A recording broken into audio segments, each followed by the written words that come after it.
شروع اللہ کے نام سے جو نہایت مہربان اور بے حد رحم والا ہے۔ میرے بندوں کی ایک جماعت تھی جو برابر یہی کہتی رہی کہ اے ہمارے پروردگار، ہم ایمان لا چکے ہیں، تو ہمیں بخش دے اور ہم پر رحم فرما، تو سب مہربانوں سے زیادہ مہربان ہے۔ لیکن تم انہیں مذاق میں ہی اڑاتے رہے، یہاں تک کہ اس مشغلے نے تم کو میری یاد بھی بلا دی اور تم ان سے مذاق ہی کرتے رہے۔ میں نے آج انہیں ان کے صبر کا بدلہ دے دیا ہے کہ وہ خاطر خواہ اپنی مراد کو پہنچ چکے ہیں۔ اللہ تعالیٰ دریافت فرمائے گا کہ تم زمین میں کتنے برس رہے؟ وہ کہیں گے 1 دن یا 1 دن سے بھی کم، گنتی گننے والوں سے بھی پوچھ لیجئے۔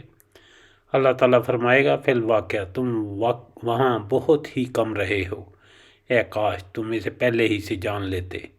کیا تم یہ گمان کیے ہوئے ہو کہ ہم نے تمہیں یوں ہی بیکار پیدا کیا ہے اور یہ کہ تم ہماری طرف لوٹائے ہی نہ جاؤ گے؟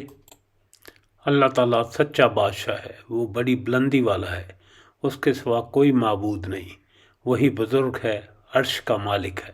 جو شخص اللہ کے ساتھ کسی دوسرے معبود کو پکارے جس کی کوئی دلیل اس کے پاس نہیں، بس اس کا حساب تو اس کے رب کے اوپر ہی ہے۔ بے شک کافر لوگ نجات سے محروم ہیں۔ اور کہو کہ اے میرے رب، تو بخش اور رحم کر، اور تو سب مہربانوں سے بہتر مہربانی کرنے والا ہے۔ بسم اللہ اول واخر، شکر الحمدللہ۔ آج سورۃ المومنون کا ترجمہ اور ریکارڈنگ مکمل ہو گئی ہے۔ اللہ تعالی ہماری کاوشیں قبول فرمائے، آمین۔ ہمیں اپنی دعاؤں میں یاد رکھیے گا۔ شکریہ۔